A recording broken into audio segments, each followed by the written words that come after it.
엄마, 괜찮으세요?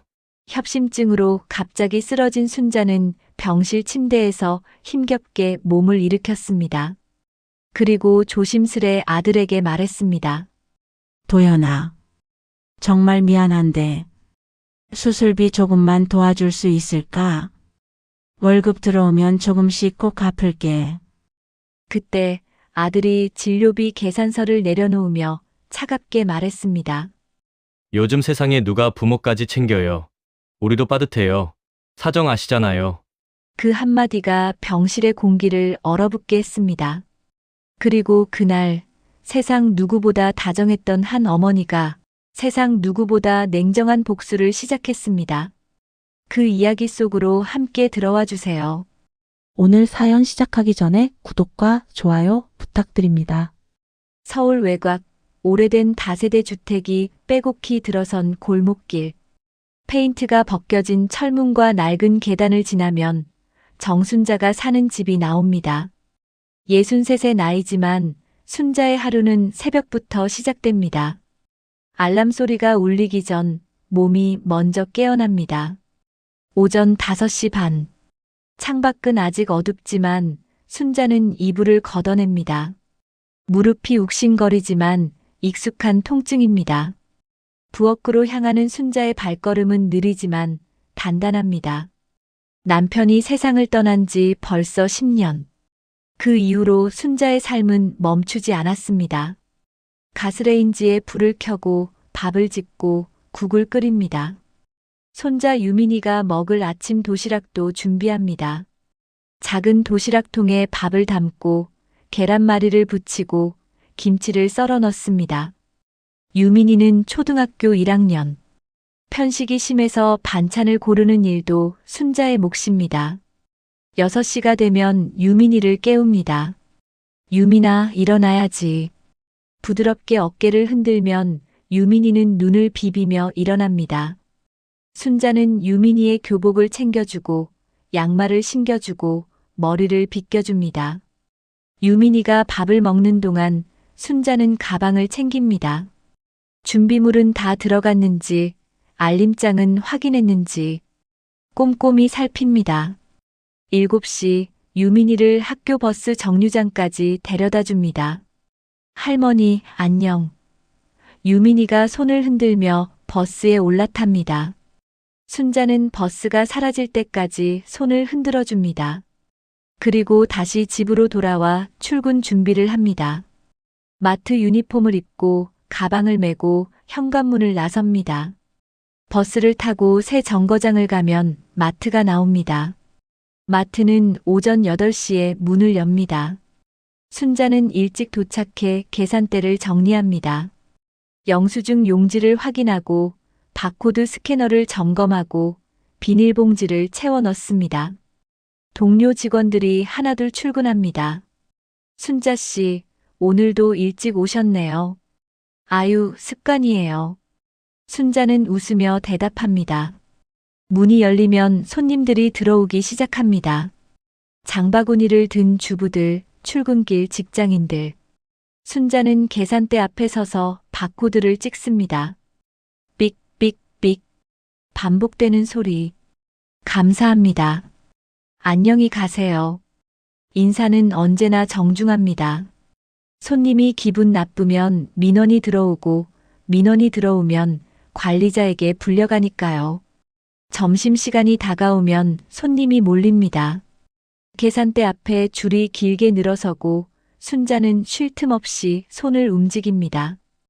허리는 점점 굽어가고 발바닥은 저릿저릿 아파옵니다. 하지만 앉을 수 없습니다. 1시간, 2시간. 시간이 지날수록 다리는 무거워집니다. 무릎이 시큰거리지만 참아냅니다. 점심시간이 되면 30분의 휴식이 주어집니다. 순자는 휴게실 구석에 앉아 김밥 한 줄로 끼니를 때웁니다. 아침에 남은 재료로 만든 김밥. 동료들은 배달 음식을 시켜 먹지만 순자는 그럴 여유가 없습니다. 물 한 모금 마시고 무릎에 파스를 다시 붙이고 잠깐 눈을 감습니다. 30분은 금방 지나갑니다. 오후 시간은 더 바쁩니다.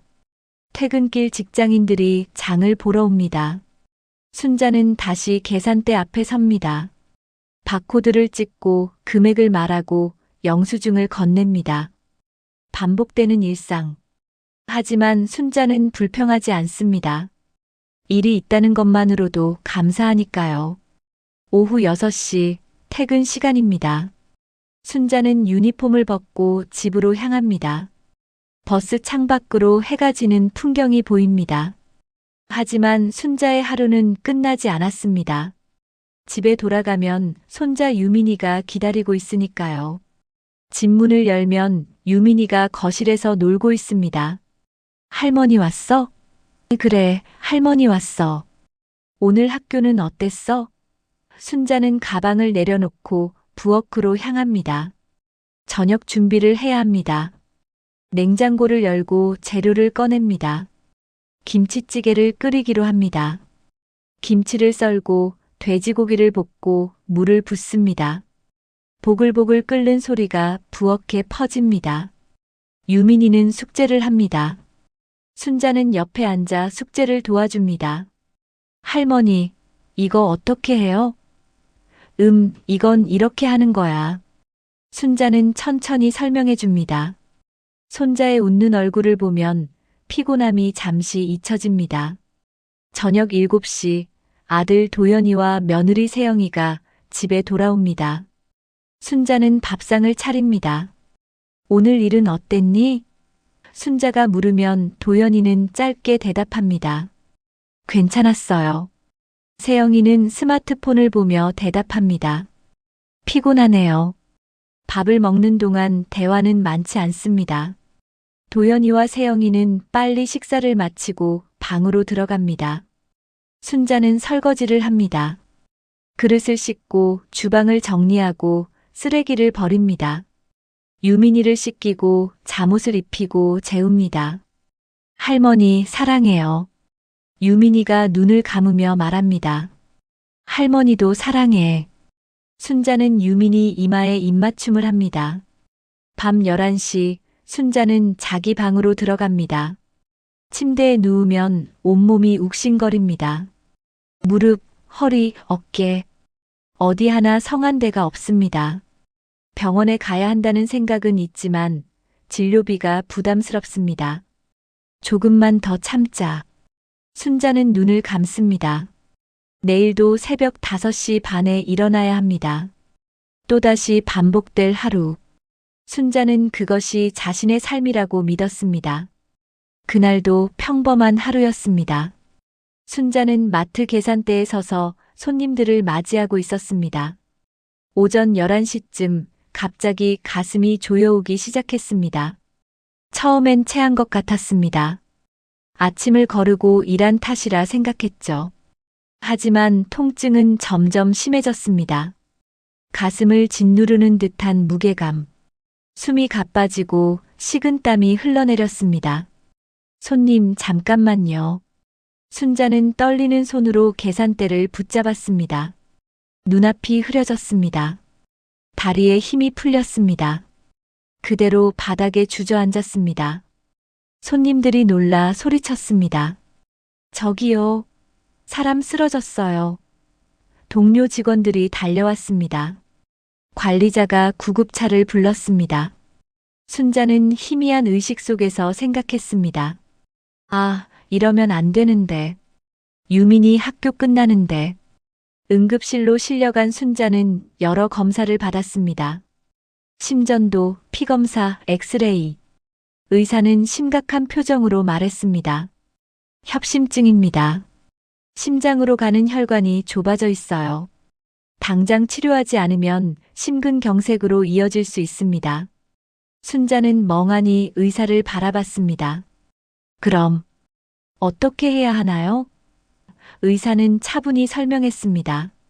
스텐트 시술이 필요합니다. 입원 기간은 일주일 정도 예상되고요. 수술비와 입원비 합쳐서 250만 원 정도 준비하셔야 합니다. 250만 원. 순자는 머리가 하얘졌습니다. 통장에 있는 돈은 100만 원도 안 됩니다. 매달 생활비를 쪼개 쓰는 형편에 그 큰 돈을 어디서 구한단 말입니까? 순자는 떨리는 손으로 휴대폰을 꺼냈습니다. 아들 도연에게 전화를 걸었습니다. 벨이 몇 번 울리고 도연이 받았습니다. 네, 엄마. 도연아, 엄마가 병원에 있어. 순자의 목소리는 떨렸습니다. 1시간 뒤 도연이와 며느리 세영이 병실로 들어왔습니다. 순자는 침대에 누워 링거를 맞고 있었습니다. 얼굴은 창백했고 입술은 바짝 말라 있었습니다. 도연이 다가와 물었습니다. 엄마, 괜찮으세요? 응, 괜찮아. 그냥 좀 쉬면 될 것 같아. 순자는 애써 웃으며 대답했습니다. 하지만 의사는 엄중히 말했습니다. 협심증은 방치하면 생명이 위험합니다. 반드시 수술을 받으셔야 합니다. 세영이 팔짱을 끼고 물었습니다. 수술비는 얼마예요? 250만 원 정도입니다. 의사가 대답했습니다. 세영은 한숨을 쉬었습니다. 도연은 난처한 표정으로 순자를 바라봤습니다. 순자는 미안한 마음에 조심스럽게 말을 꺼냈습니다. 도연아, 미안한데 조금만 도와줄 수 있을까? 나중에 꼭 갚을게. 이번 달 월급 들어오면 조금씩이라도. 그때였습니다. 도연이 서류를 내려놓으며 차갑게 말했습니다. 요즘 세상에 누가 부모까지 챙겨요. 우리도 사정 있어요. 그 말은 병실 안에 메아리 쳤습니다. 순자는 숨이 멎는 것 같았습니다. 도연이 말을 이어갔습니다. 엄마도 아시잖아요. 회사 경영 상황 안 좋다고. 제 월급도 깎였고 유민이 학원비에 집 대출 이자에 저희도 빠듯하거든요. 세영이 고개를 끄덕이며 거들었습니다. 맞아요. 저희도 정말 여유가 없어요. 순자는 입술을 깨물었습니다. 아무 말도 나오지 않았습니다. 가슴속 깊은 곳에서 무언가가 무너져 내렸습니다. 요즘 세상에 누가 부모까지 챙겨요. 아들이 한 그 말이 바늘처럼 가슴을 찔렀습니다. 세영이 시계를 보며 말했습니다. 여보, 우리 유민이 데리러 가봐야 해요. 도연이 순자의 손을 잠깐 잡았습니다. 엄마, 건강보험 적용되면 좀 줄어들 거예요. 병원에 물어보세요. 일단 쉬세요. 하지만 그 말은 공허하게 들렸습니다. 두 사람은 서둘러 병실을 나갔습니다. 문이 닫히는 소리가 유난히 크게 들렸습니다. 병실에 혼자 남은 순자는 천장을 바라봤습니다. 형광등 불빛이 눈부셨습니다. 요즘 세상에 누가 부모까지 챙겨요. 아들 도연이 한 그 말이 계속 귓가에 맴돌았습니다. 순자는 평생 가족을 위해 살아왔습니다. 남편이 세상을 떠난 뒤 혼자서 아이들을 키웠습니다. 손자를 돌보고 밥을 해주고 빨래를 해주고 집안일을 도맡아 했습니다. 그런데 정작 자신이 아플 때는 아무도 곁에 없었습니다. 250만 원. 그리 큰 돈도 아닌데 아무도 도와주지 않았습니다. 아니, 도와주지 않는 것이 아니라 도와줄 생각조차 없었습니다. 순자는 눈을 감았습니다. 눈물이 흘러내렸습니다. 소리내어 울 수도 없었습니다. 옆 침대에 환자가 누워 있으니까요. 순자는 이불로 얼굴을 가렸습니다. 어깨가 떨렸습니다. 평생 참아온 서러움이 한꺼번에 밀려왔습니다. 그날 밤 순자는 잠을 이룰 수 없었습니다. 창밖으로 달빛이 들어왔습니다. 병실은 고요했지만 순자의 마음은 소란스러웠습니다. 내가 지금까지 뭘 한 거지? 평생 희생하며 살았는데 정작 자신에게 남은 건 아무것도 없었습니다. 건강도 돈도 마음의 여유도 없었습니다. 아들의 차가운 목소리가 계속 머릿속을 맴돌았습니다. 요즘 세상에 누가 부모까지 챙겨요. 다음 날 아침 순자는 결심했습니다. 더 이상 이렇게 살 수 없다고. 스스로를 지켜야 한다고. 순자는 간호사에게 부탁해 휴대전화를 빌렸습니다. 그리고 동네 법률사무소 전화번호를 찾아 전화를 걸었습니다. 벨이 울리고 누군가 받았습니다. 네, 법률사무소입니다. 저 상담을 받고 싶은데요. 재산 관련해서요. 순자의 목소리는 떨렸지만 단단했습니다. 며칠 뒤 태어난 순자는 법률사무소 문을 열었습니다. 변호사 장태식이 조용히 물었습니다. 무슨 일로 오셨나요? 순자는 잠시 망설이다 입을 열었습니다. 이제는 제 이름으로 된 걸 제 손으로 지키려고 합니다. 장태식은 고개를 끄덕였습니다. 좋습니다. 차근차근 이야기해 보시죠. 순자는 그날부터 변했습니다. 병실에서 흘린 눈물은 새로운 시작의 신호탄이었습니다. 법률사무소는 동네 골목 안쪽 낡은 건물 2층에 있었습니다. 계단을 오르는 순자의 발걸음은 느렸지만 단호했습니다. 무릎은 여전히 아팠지만 마음만큼은 흔들리지 않았습니다. 문을 열고 들어서자 작은 사무실이 나타났습니다. 책장에는 법률 서적들이 빼곡히 꽂혀 있었고 책상 뒤에는 50대 중반으로 보이는 남자가 앉아 있었습니다. 어서 오세요. 전화 주신 분이시죠? 변호사 장태식이 일어나 인사했습니다. 네, 정순자입니다. 순자는 조심스럽게 의자에 앉았습니다. 장태식은 차분한 목소리로 물었습니다. 무슨 일로 오셨는지 천천히 말씀해 보세요. 순자는 잠시 망설였습니다. 어디서부터 말해야 할지 막막했습니다. 하지만 입을 열었습니다. 저는 평생 가족을 위해 살았어요. 남편이 세상을 떠난 뒤로도 아들 내외를 도왔고 손자를 돌봤습니다. 그런데 제가 아프니까 아무도 저를 돌보지 않더라고요. 순자의 목소리는 떨렸습니다. 250만 원이 필요했는데 아들이 그러더군요. 요즘 세상에 누가 부모까지 챙겨요 라고. 장태식은 고개를 끄덕이며 들었습니다. 힘드셨겠습니다. 이제는 제 이름으로 된 걸 제 손으로 지키려고 합니다. 순자는 가방에서 서류 뭉치를 꺼냈습니다. 집 등기부등본, 예금 통장 사본, 상가 보증금 계약서, 평생 모은 재산 목록이었습니다. 장태식은 서류를 꼼꼼히 살펴봤습니다. 집은 어머니 명의시군요. 예금도 어머니 명의고요. 상가 보증금도 마찬가지네요. 네, 전부 제 이름으로 되어 있어요. 남편이 돌아가시기 전에 제 명의로 바꿔놨거든요. 장태식은 고개를 끄덕였습니다. 잘하셨습니다. 그럼 어떤 걸 원하시나요? 순자는 잠시 생각하다 말했습니다. 아들이 제 재산을 함부로 건드리지 못하게 하고 싶어요. 혹시 모를 일에 대비하고 싶습니다. 장태식은 메모를 하며 설명했습니다. 유언장을 작성하시는 게 좋겠습니다. 그리고 재산 관리를 철저히 하셔야 해요. 인감 도장이나 통장 비밀번호 같은 것들도 새로 바꾸시는 게 안전합니다. 순자는 귀 기울여 들었습니다. 유언장은 어떻게 쓰는 건가요? 공증을 받으면 법적 효력이 생깁니다. 어머니가 원하시는 대로 재산을 누구에게 얼마나 줄지 정할 수 있어요. 순자는 고개를 끄덕였습니다. 유언장을 쓰고 싶어요. 그리고 당분간은 아무도 제 재산을 건드리지 못하게 하고 싶습니다. 장태식은 진지하게 말했습니다. 알겠습니다. 차근차근 준비하시죠. 먼저 재산 목록을 정리하고 유언장 초안을 작성해 봅시다.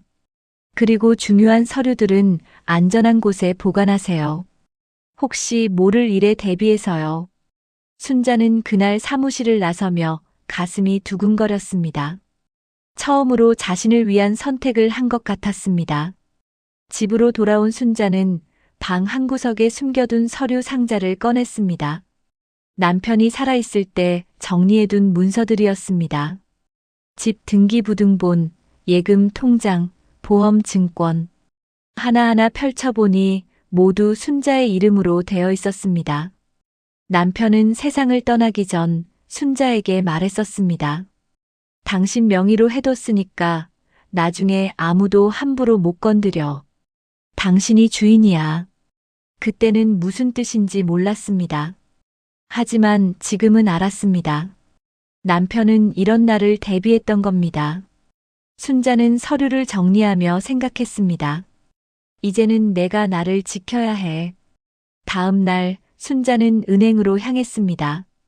창구 직원에게 통장 비밀번호를 변경하고 인감 도장을 새로 만들었습니다. 아들도 며느리도 모르는 비밀번호로요. 직원이 물었습니다. 혹시 가족분들께 알려드려야 하지 않나요? 순자는 고개를 저었습니다. 아니요, 제가 직접 관리할 겁니다. 직원은 이해한다는 듯 고개를 끄덕였습니다. 은행에서 나온 순자는 우체국으로 향했습니다. 그리고 중요한 서류들을 우체국 사서함에 맡겼습니다. 집에 두면 혹시 모를 일이 생길 수 있으니까요. 모든 준비를 마치고 집으로 돌아오는 길 순자는 마음이 한결 가벼웠습니다. 처음으로 자신의 인생을 스스로 책임진다는 느낌이 들었습니다.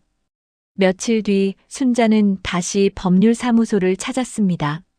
장태식은 유언장 초안을 준비해뒀습니다. 한번 읽어보시고 수정할 부분 있으면 말씀하세요. 순자는 천천히 읽었습니다. 유언장에는 집, 예금, 상가 보증금을 누구에게 물려줄지 명시되어 있었습니다. 순자는 잠시 생각하다 말했습니다. 딸 지영이에게 절반을, 손자 유민이에게 절반을 주고 싶어요. 장태식은 고개를 끄덕였습니다. 아들 도연 씨는요? 순자는 잠시 침묵했습니다. 도연이는 제외하고 싶어요. 장태식은 조심스럽게 물었습니다. 유류분이라는 게 있습니다. 법으로 정해진 최소 상속분인데 아드님께서 나중에 청구하실 수 있어요. 순자는 단호하게 말했습니다. 그래도 괜찮아요. 제 마음은 그래요. 장태식은 유언장을 수정했습니다. 그리고 공증 날짜를 잡았습니다.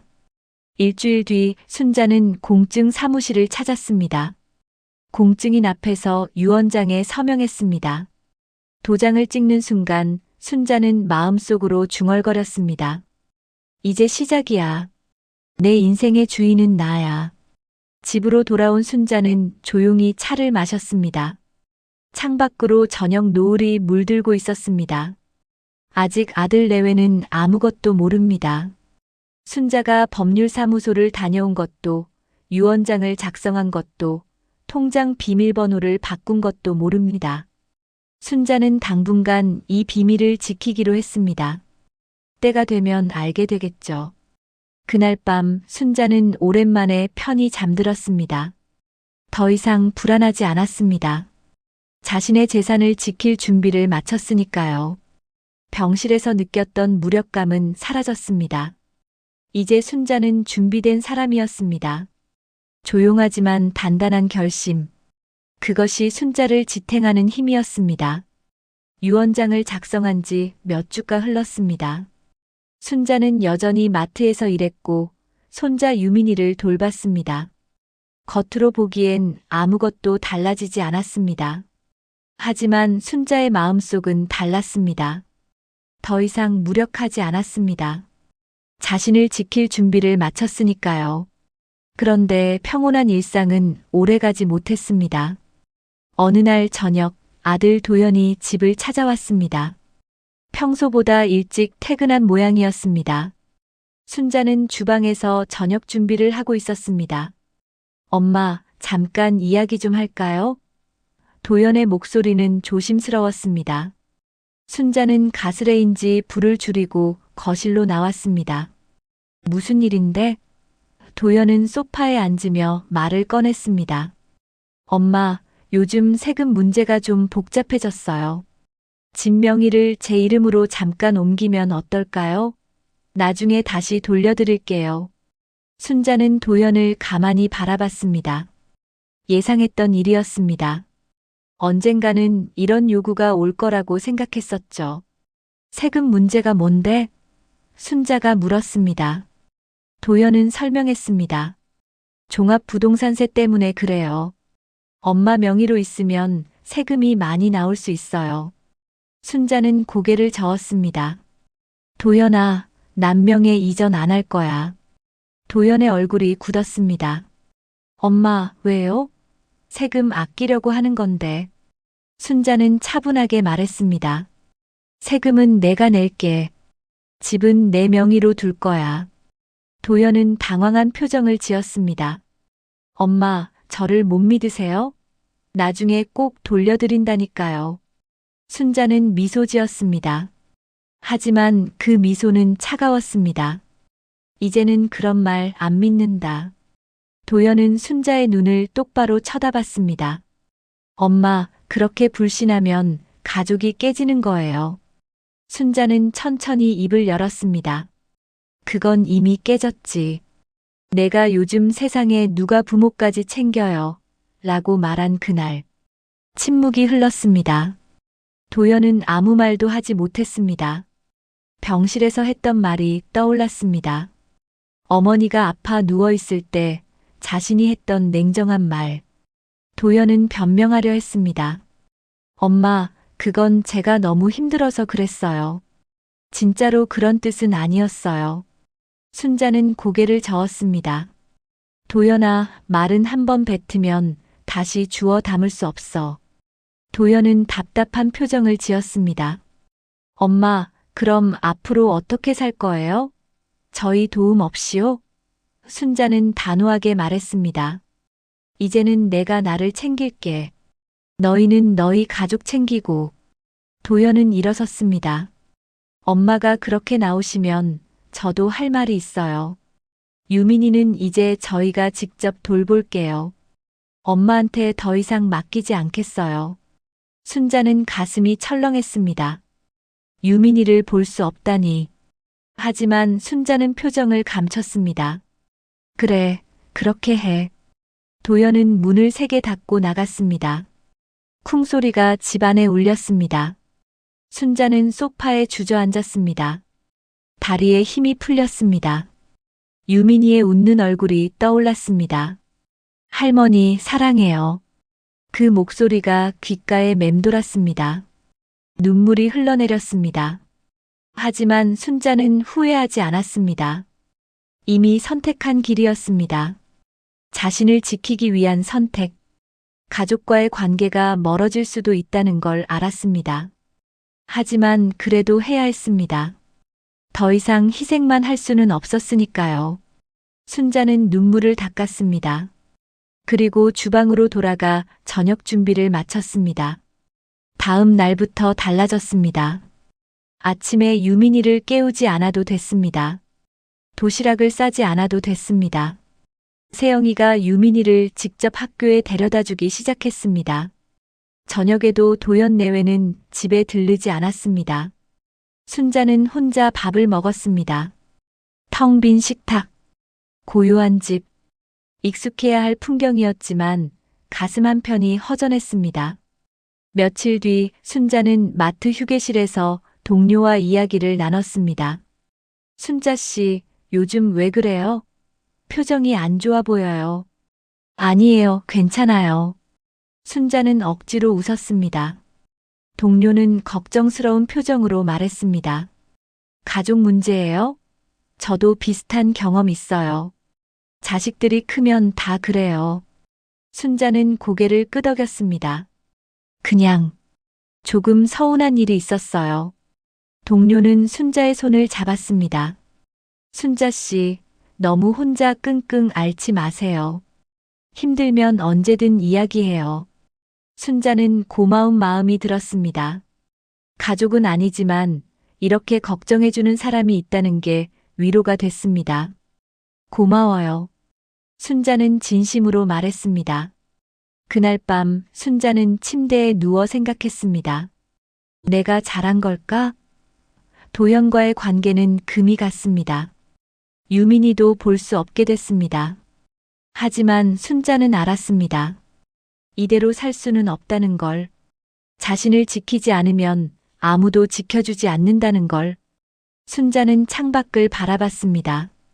달이 밝게 빛나고 있었습니다. 며칠이 지나고 순자는 법률사무소에 전화를 걸었습니다. 변호사님, 저예요. 정순자입니다. 네, 어머니. 무슨 일이세요? 장태식이 물었습니다. 아들이 집 명의를 이전하자고 했어요. 저는 거절했고요. 그 이후로 연락이 끊겼습니다. 장태식은 침착하게 말했습니다. 잘하셨습니다. 명의 이전은 신중해야 해요. 혹시 모를 일에 대비해서 중요한 서류들은 계속 안전하게 보관하세요. 순자는 안심이 됐습니다. 네, 알겠습니다. 전화를 끊고 순자는 한숨을 쉬었습니다. 앞으로 어떤 일이 벌어질지 모릅니다. 하지만 순자는 준비돼 있었습니다. 조용하지만 단단하게 자신의 삶을 지켜낼 준비. 가족과의 균열은 깊어졌지만 순자는 흔들리지 않았습니다. 이제는 자신이 주인공인 삶을 살기로 했으니까요. 도현과의 대화 이후 한 달이 흘렀습니다. 순자는 여전히 마트에서 일했고 혼자 저녁을 먹었습니다. 유민이의 웃음소리가 그리웠지만 순자는 참았습니다. 선택한 길이니까요. 하지만 평온한 시간은 오래가지 못했습니다. 어느 날 은행에서 전화가 걸려왔습니다. 정순자 고객님이시죠? 대출 신청건으로 연락드렸습니다. 순자는 당황했습니다. 대출요? 저는 대출 신청한 적 없는데요. 은행 직원은 잠시 침묵하더니 말했습니다. 고객님 명의로 2천만 원 담보 대출 신청이 들어왔습니다. 담보는 고객님 소유의 주택이고요. 순자는 숨이 막혔습니다. 그럴 리가 없어요. 제가 신청한 게 아닙니다. 직원은 진지하게 말했습니다. 서류를 확인해 보니 인감 도장이 찍혀 있고 신청서에 서명도 되어 있습니다. 하지만 저희가 본인 확인 전화를 드린 거예요. 혹시 대리인이 신청하신 건가요? 순자는 머리가 하얘졌습니다. 아니요, 저는 아무것도 모릅니다. 대출 승인하지 마세요. 직원은 이해했다는 듯 대답했습니다. 알겠습니다.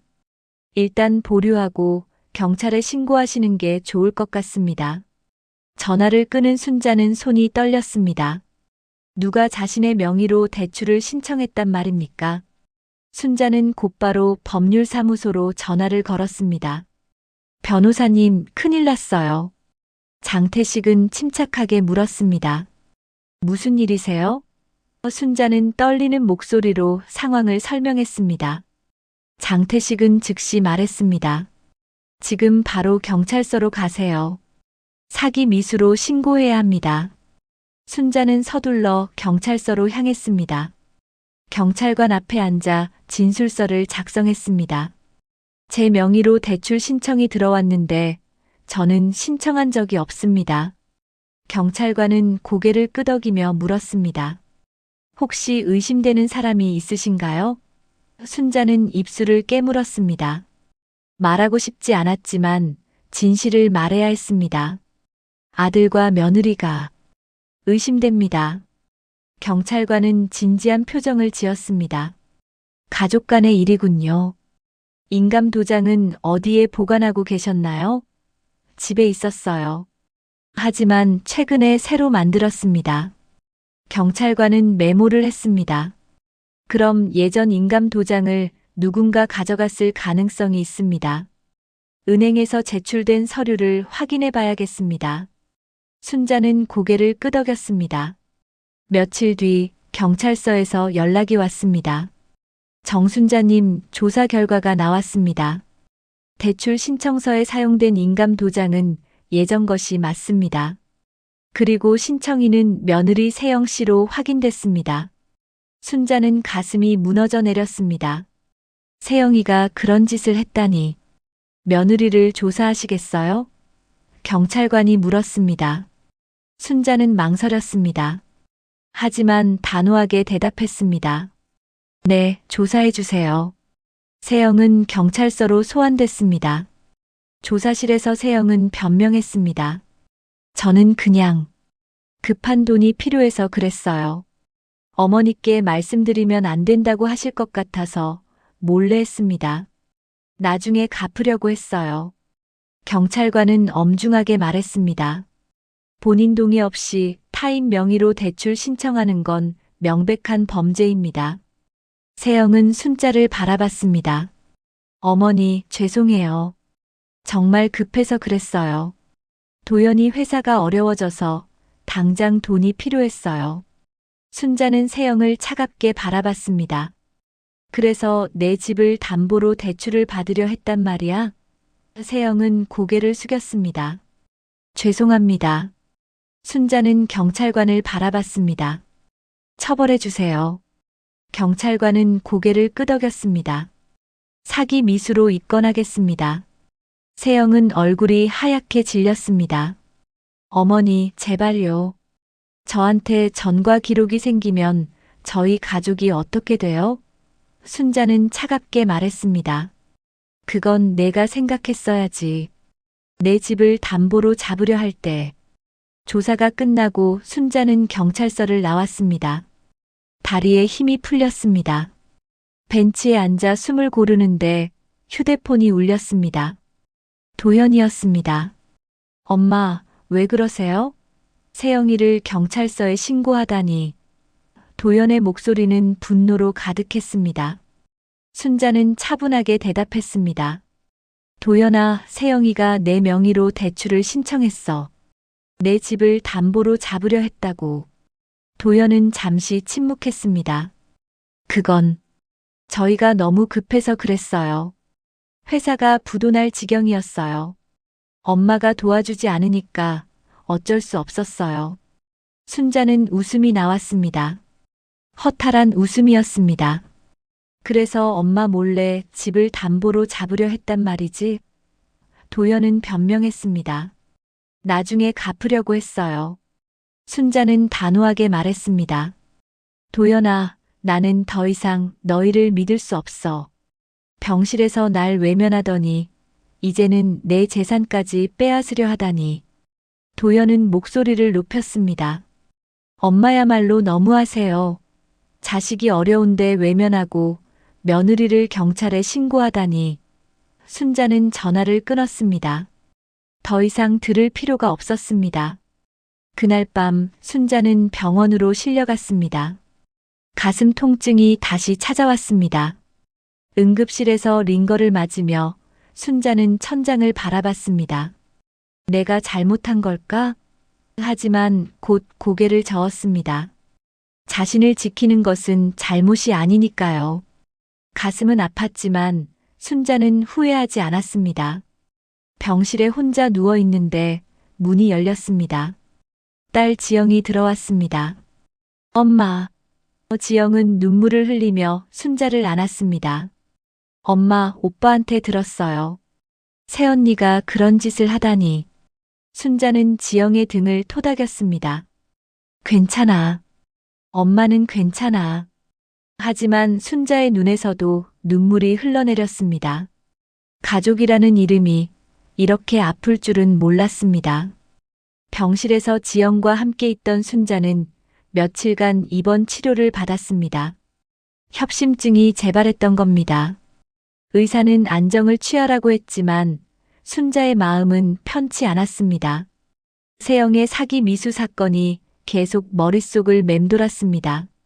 지영은 매일 병실을 찾아와 순자를 돌봤습니다. 엄마, 이제 그만 쉬어요. 오빠 일은 신경 쓰지 마세요. 하지만 일은 여기서 끝나지 않았습니다. 태어난 지 일주일 뒤 순자에게 법원 서류가 날아왔습니다. 등기우편. 순자는 떨리는 손으로 봉투를 뜯었습니다. 소장이었습니다. 도현과 세영이 순자를 상대로 소송을 제기한 겁니다. 내용은 유언장 무효 소송. 순자가 작성한 유언장을 법적으로 무효화하겠다는 것이었습니다. 순자는 서류를 들고 법률사무소로 달려갔습니다. 장태식은 서류를 꼼꼼히 읽어봤습니다. 아드님과 며느님이 소송을 제기했군요. 주장 내용은 어머니가 정신적으로 온전하지 못한 상태에서 유언장을 작성했다는 겁니다. 순자는 어이가 없었습니다. 정신적으로 온전하지 못하다니 그게 무슨 말이에요? 장태식은 차분하게 설명했습니다. 유언 무능력을 주장하는 겁니다. 하지만 걱정하지 마세요. 어머니는 공증을 받으셨고 그때 공증인이 어머니 정신 상태를 확인했습니다. 순자는 한숨을 쉬었습니다. 그럼 괜찮은 건가요? 장태식은 고개를 끄덕였습니다. 네, 하지만 법정에 서셔야 합니다. 재판 과정이 쉽지 않을 겁니다. 순자는 각오를 다졌습니다. 괜찮아요. 제가 해낼게요. 장태석은 순자의 손을 잡았습니다. 제가 도와드리겠습니다. 며칠 뒤 순자는 또 다른 충격을 받았습니다.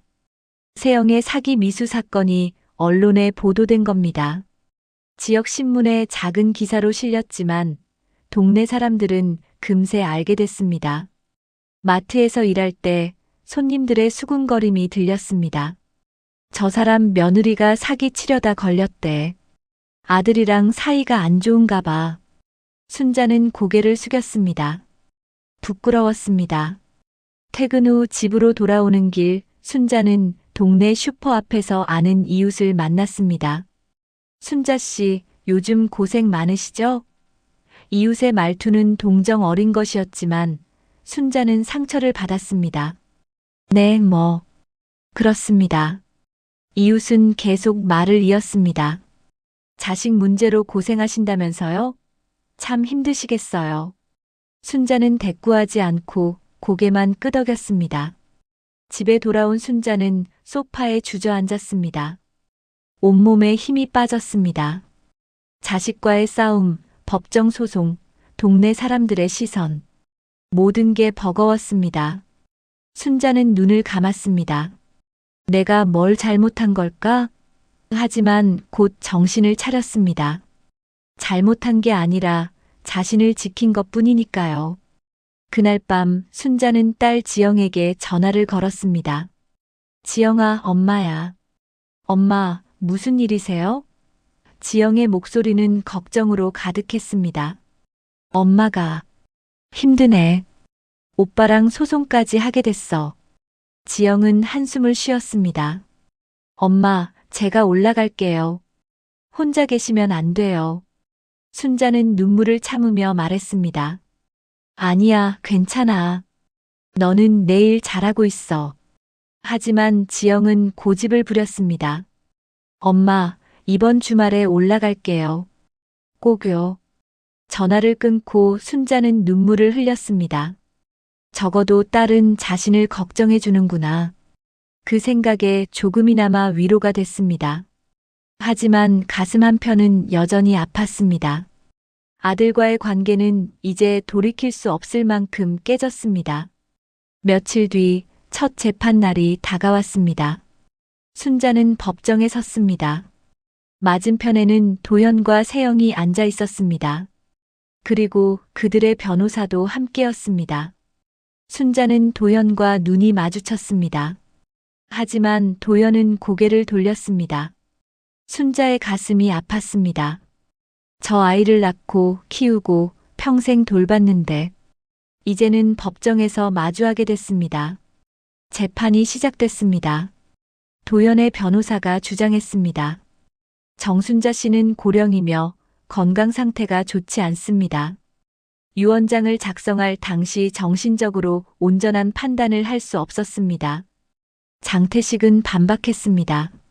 정순자 씨는 공증을 받았으며 공증인이 당시 정신 상태를 확인했습니다. 유언장은 법적으로 유효합니다. 재판은 계속됐습니다. 도연의 변호사는 증거 자료를 제출했습니다. 순자의 병원 기록, 협심증 진단서. 정순자 씨는 심장 질환으로 여러 차례 입원했습니다. 이는 정신적 판단 능력에 영향을 미칠 수 있습니다. 장태식은 다시 반박했습니다. 심장 질환과 정신 능력은 별개입니다. 정순자 씨는 명료한 정신으로 유언장을 작성했습니다. 재판장이 물었습니다. 정순자 씨, 직접 말씀해 보시겠습니까? 순자는 일어섰습니다. 떨리는 목소리로 말을 시작했습니다. 저는 평생 가족을 위해 살았습니다. 남편이 세상을 떠난 뒤에도 아들을 도왔습니다. 손자를 돌봤습니다.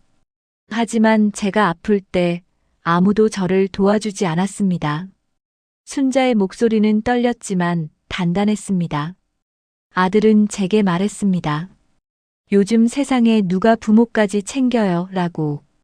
그 말을 듣는 순간 저는 깨달았습니다. 이제는 제가 저를 지켜야 한다는 걸. 재판장은 고개를 끄덕이며 들었습니다. 그래서 유언장을 작성하신 겁니까? 네, 제 재산은 제가 지키고 싶었습니다. 그리고 제가 원하는 사람에게 물려주고 싶었습니다. 도연의 변호사가 반박했습니다.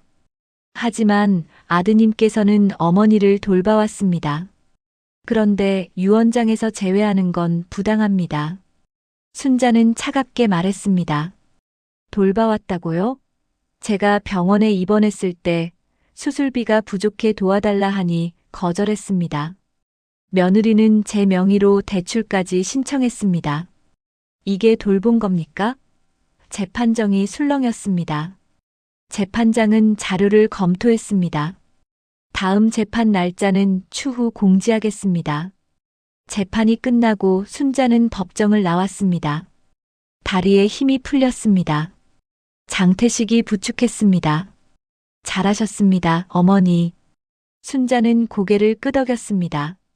하지만 가슴은 여전히 아팠습니다. 법정에서 아들과 싸워야 하는 현실이 너무나 슬펐습니다. 첫 재판 이후 한 달이 흘렀습니다.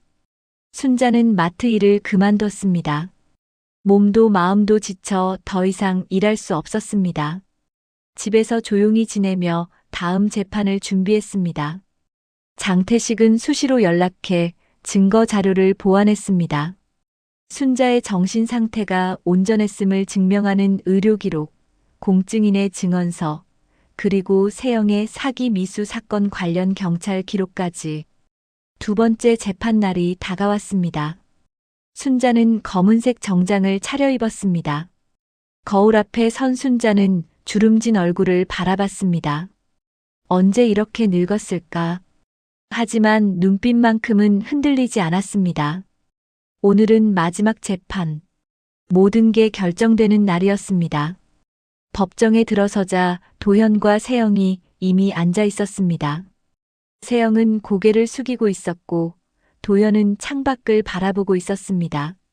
순자는 그들을 보며 가슴이 먹먹해졌습니다. 한때는 가족이었던 사람들. 이제는 법정에서 싸우는 사이가 됐습니다. 순자는 자리에 앉았습니다. 딸 지영도 방청석에 앉아 순자를 지켜봤습니다. 재판장이 입장했습니다. 지금부터 재판을 시작하겠습니다.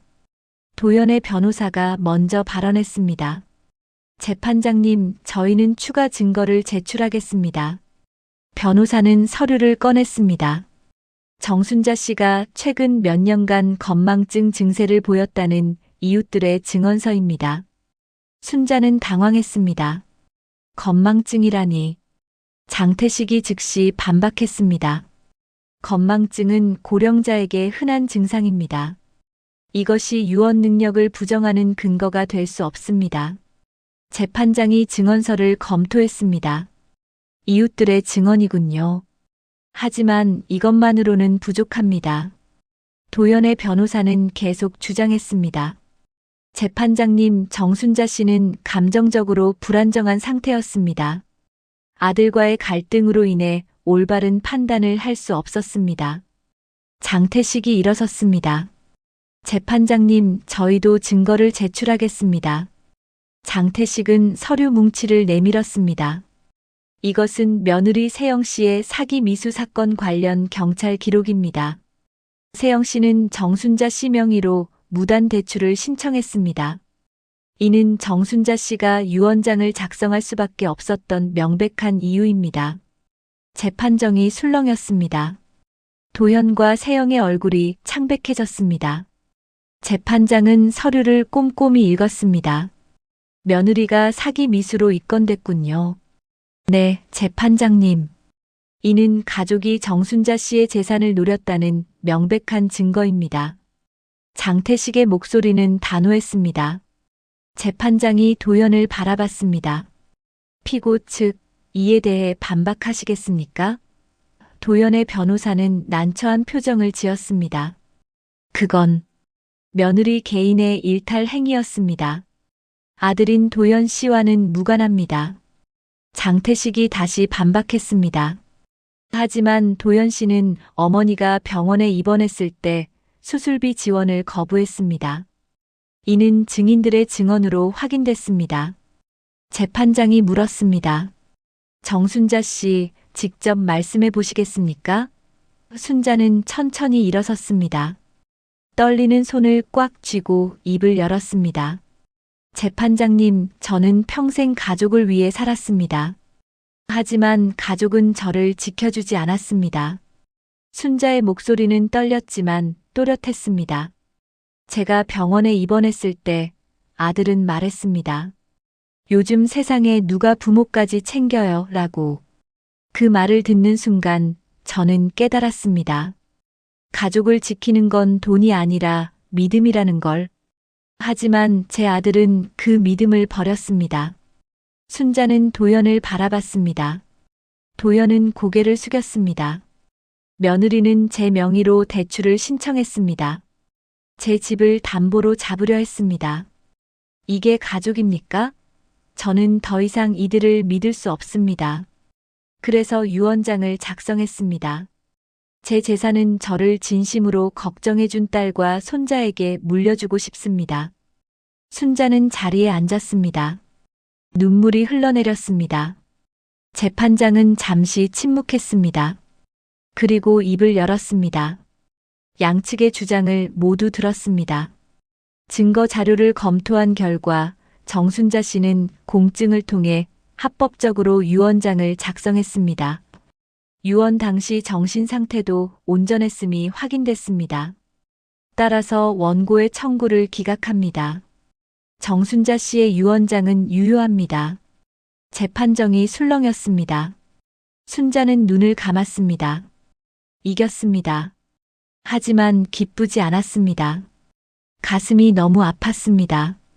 도연이 자리에서 일어나 외쳤습니다. 재판장님, 이건 부당합니다. 저는 어머니의 아들입니다. 재판장은 차갑게 말했습니다. 판결은 내려졌습니다.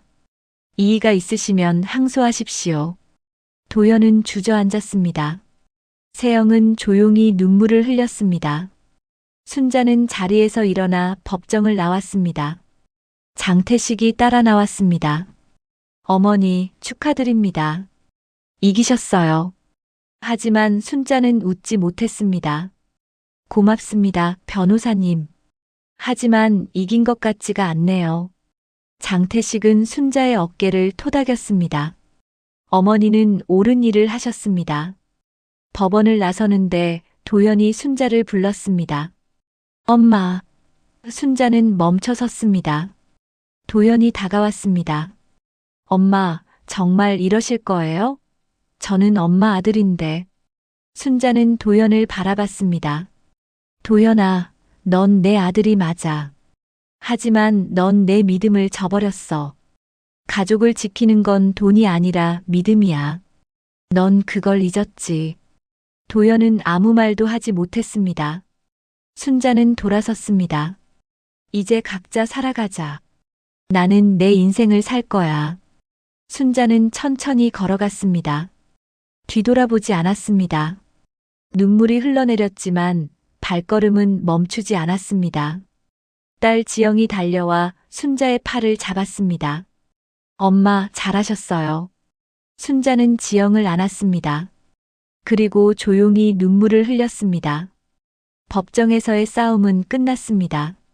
순자는 이겼습니다. 하지만 가슴속 깊은 곳은 여전히 아팠습니다. 가족과의 관계는 회복할 수 없을 만큼 깨졌습니다. 하지만 순자는 후회하지 않았습니다. 자신을 지킨 것이니까요. 이제 남은 건 새로운 시작뿐이었습니다. 재판이 끝난 지 1년이 흘렀습니다. 봄이 왔습니다. 순자는 시골의 작은 집에서 살고 있었습니다. 서울을 떠나 조용한 곳으로 이사했습니다. 집은 작았지만 마당이 있었고 햇살이 잘 들었습니다. 새벽이면 닭이 울었고 마당 끝에는 순자가 손수 가꾼 작은 텃밭이 있었습니다. 순자는 매일 아침 일찍 일어났습니다. 하지만 이제는 누군가를 위해서가 아니었습니다. 자신을 위해 일어났습니다. 창문을 열면 신선한 공기가 방 안으로 들어왔습니다. 새들이 지저귀는 소리, 바람에 흔들리는 나뭇잎 소리. 모든 게 평화로웠습니다. 순자는 천천히 차를 마시며 하루를 시작했습니다. 마당으로 나가 텃밭을 돌봤습니다. 상추, 고추, 토마토. 손수 심은 채소들이 무럭무럭 자라고 있었습니다. 순자는 물을 주며 조용히 미소 지었습니다. 땅을 만지며 살아가는 게 이렇게 평화로울 줄 몰랐습니다. 도시에서의 바쁜 일상, 마트 계산대에서의 긴 시간들. 그 모든 게 이제는 먼 기억처럼 느껴졌습니다. 점심때가 되면 순자는 직접 수확한 채소로 식사를 준비했습니다. 된장찌개를 끓이고 상추를 씻어 쌈을 싸 먹었습니다. 혼자 먹는 밥이지만 외롭지 않았습니다. 오히려 편안했습니다. 아무도 눈치 볼 필요가 없었고 자신의 속도대로 살 수 있었습니다. 오후가 되면 동네를 산책했습니다. 작은 마을이라 사람들이 많지 않았습니다. 마주치는 이웃들은 따뜻하게 인사를 건넸습니다. 순자 씨, 오늘도 산책하세요? 네, 날씨가 좋아서요. 순자는 환하게 웃으며 대답했습니다. 이곳 사람들은 순자의 과거를 몰랐습니다. 그저 조용히 살아가는 할머니로만 알았습니다. 어느 날 오후 순자는 마당에서 꽃을 가꾸고 있었습니다. 장미, 국화, 코스모스.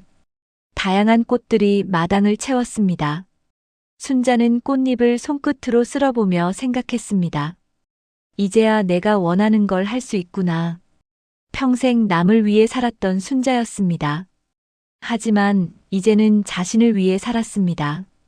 저녁이 되면 순자는 마루에 앉아 노을을 바라봤습니다. 붉게 물든 하늘, 천천히 지는 해. 아름다운 풍경이었습니다. 순자는 이 순간이 소중했습니다. 아무도 재촉하지 않고 아무것도 요구하지 않는 시간. 오롯이 자신만의 시간이었습니다. 그날 저녁 문 앞에서 차 소리가 들렸습니다. 순자는 고개를 들었습니다. 누가 찾아올까 싶었습니다. 문이 열리고 손자 유민이가 뛰어들어왔습니다. 할머니. 유민이는 환하게 웃으며 순자에게 달려왔습니다. 순자는 깜짝 놀라 유민이를 안았습니다. 유민아, 어떻게 온 거야? 뒤에서 딸 지영이 들어왔습니다. 엄마, 유민이가 할머니 보고 싶다고 해서 왔어요. 순자는 눈물이 났습니다. 1년 만에 보는 손자였습니다. 유민이는 훌쩍 자라 있었습니다. 할머니, 보고 싶었어요. 유민이가 순자의 목을 껴안았습니다. 순자는 유민이를 꽉 안았습니다. 따뜻한 온기가 가슴 속으로 스며들었습니다. 저녁을 함께 먹으며 지영이 말했습니다. 엄마, 여기서 잘 지내세요? 응, 아주 좋아. 평화롭고 조용해. 지영은 엄마의 손을 잡았습니다. 다행이에요. 엄마가 편안해 보여서 기뻐요. 유민이가 끼어들었습니다. 할머니, 저 이 꽃 심었어요. 유민이는 마당으로 뛰어나갔습니다. 순자와 지영은 마당으로 나갔습니다. 유민이는 작은 화분을 들고 있었습니다. 할머니, 이거 제가 키운 거예요. 할머니 드릴게요. 순자는 화분을 받았습니다. 작은 꽃 한 송이가 피어 있었습니다. 고마워, 유민아. 할머니가 잘 키울게. 유민이는 활짝 웃었습니다. 그날 밤 유민이와 지영은 순자의 집에서 하룻밤을 묵었습니다. 함께 이불을 깔고 누웠습니다. 유민이는 할머니 품에 안겨 잠들었습니다. 순자는 유민이의 머리를 쓰다듬었습니다. 따뜻한 숨결이 느껴졌습니다. 순자는 조용히 눈물을 흘렸습니다. 행복한 눈물이었습니다. 다음 날 아침 유민이와 지영은 떠났습니다. 할머니, 또 올게요. 유민이가 손을 흔들었습니다. 그래, 언제든지 와. 할머니가 기다릴게. 순자는 차가 사라질 때까지 손을 흔들었습니다. 그리고 다시 집으로 돌아왔습니다. 마당에 앉아 유민이가 준 화분을 바라봤습니다. 작은 꽃이 바람에 흔들리고 있었습니다. 순자는 꽃잎을 손끝으로 쓸며 부드럽게 웃었습니다. 그래, 이제는 내 세상에서 내가 심은 꽃을 보며 살래. 순자는 더 이상 누군가의 엄마로만 존재하지 않았습니다. 누구의 기대도 의무도 아닌 정순자라는 사람으로서 숨쉬고 있었습니다. 햇살이 따뜻하게 얼굴을 비쳤습니다. 새들이 노래하고 바람이 불었습니다. 순자는 마음속으로 조용히 말했습니다. 이제야 내 인생이 시작됐구나. 평생을 희생하며 살았던 순자였습니다. 하지만 이제는 자신을 위해 살았습니다. 자신이 주인공인 삶. 그 삶이 이제야 시작됐습니다. 순자는 일어나 텃밭으로 향했습니다. 오늘도 할 일이 많았습니다. 하지만 이제는 의무가 아니었습니다. 자신이 원해서 하는 일이었습니다. 순자는 흙을 만지며 미소 지었습니다. 살아있다는 것, 숨쉬고 있다는 것, 그 모든 게 감사했습니다. 저 멀리 산 너머로 구름이 흘러갔습니다. 순자는 하늘을 바라보며 생각했습니다. 남편, 당신이 말했던 게 이거였구나. 내가 주인이라는 것. 순자는 고개를 끄덕였습니다. 이제야 이해했습니다. 자신을 지키는 것, 자신을 사랑하는 것. 그것이 진정한 삶이라는 걸. 순자의 하루는 평범했습니다. 극적인 사건도 화려한 순간도 없었습니다. 하지만 그 평범함 속에 진정한 행복이 있었습니다. 순자는 이제 자유로웠습니다. 누구에게도 얽매이지 않고 자신의 선택으로 살아가는 자유. 그것이 순자가 찾은 답이었습니다. 해가 저물고 저녁이 왔습니다. 순자는 마루에 앉아 차를 마셨습니다. 따뜻한 차 한 잔. 고요한 저녁. 평화로운 마음. 순자는 미소 지었습니다. 이제야 진짜 자신으로 살고 있었습니다. 오늘 사연 어떠셨나요? 들어주셔서 감사합니다. 구독과 좋아요 부탁드리며 다음에 더 좋은 사연으로 찾아뵙겠습니다. 지금까지 사연 라이브였습니다.